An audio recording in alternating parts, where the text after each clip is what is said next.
Bible target అంతా కూడా దొంగ బోధల గురించి తెలియపరచడమే. మీరు గమనించండి, యేసుక్రీస్తు బోధ అంతా కూడా పరిశీలన ఎండగట్టడమే. శాస్త్రులను యాజకులను అందరూ కూడా ఎల్లెత్తి చూపించడమే ఆయన పని. బైబిల్ గ్రంథం ఏంటంటే ఒక సత్యం అసత్యం ఈ రెండింటికి ఎప్పుడు కూడా పోరాటమే. అసత్యం అనేది ఇది కూడా నేను కూడా సత్యం అంటే ఎవరు నమ్ముతారు? నమ్మేవాళ్ళు ఉన్నారు. అంతేనా? ఇదిగో ఇప్పుడున్నటువంటి పరిస్థితి ఎలా ఉందంటే ఇదిగో సత్యం అని చెప్తున్నాం, ఇది కూడా సత్యమే అనేటువంటి విధంగా చెప్తున్నారు కొంతమంది. అర్థమైందా? సత్యం ఒకటేనా? ఒకటే.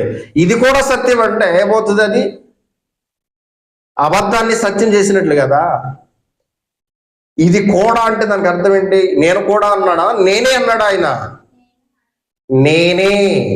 నేనే మార్గమును, నేనే సత్యమును, నేనే జీవమును అన్నప్పుడు నేను కూడా మార్గమును, నేను కూడా సత్యమును, నేను కూడా జీవనం అంటే ఎంత విధానం ఉండేది కాదు.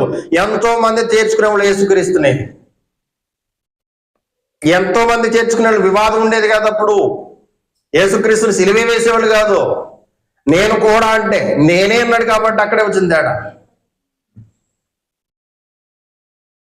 అందుకని వేరుపరచబడినటువంటి జనాంగంలో ఎవరైతే క్రీస్తు సంఘము కోసం కష్టపడుతున్నారో వారికి మనం, ఎవరైతే కష్టపడి ఉన్నారో వారికి కృతజ్ఞులై ఉన్నాం.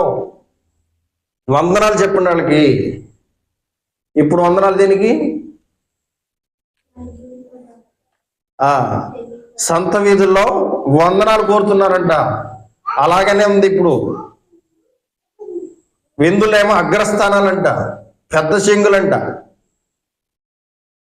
ఎవరి గురించి ఇవన్నీ? బోధకుల గురించే కదా.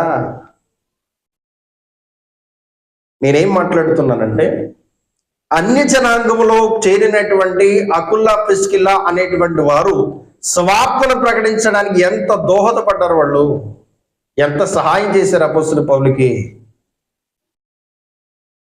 అర్థమైందా? వాక్యమే ప్రకటించాల్సిన అవసరం లేదు. ఎవరైతే వాక్యమును సత్యముగా ప్రకటిస్తున్నారో వారికి సహాయం చేస్తే అది కూడా జత పని వారి యొక్క విధానంలోకి వెళ్ళిపోతుంది. సత్యానికి మాత్రమే, అసత్యాన్ని కాదండి. సత్యం ఏం చెబుతుంది అంటే ఇదిగో మేము చేస్తున్నావు కాబట్టి మాకు చేయండి, అది కాదు. చేస్తున్నారు కాబట్టి ఇదిగో ఆవిడికి చేయండి అన్నాడు అపోస్తలుడు పౌలు. ఈ మాటకి ఆ మాటకి ఎంత వ్యత్యాసం ఉంది? ఇదిగో చేస్తున్నా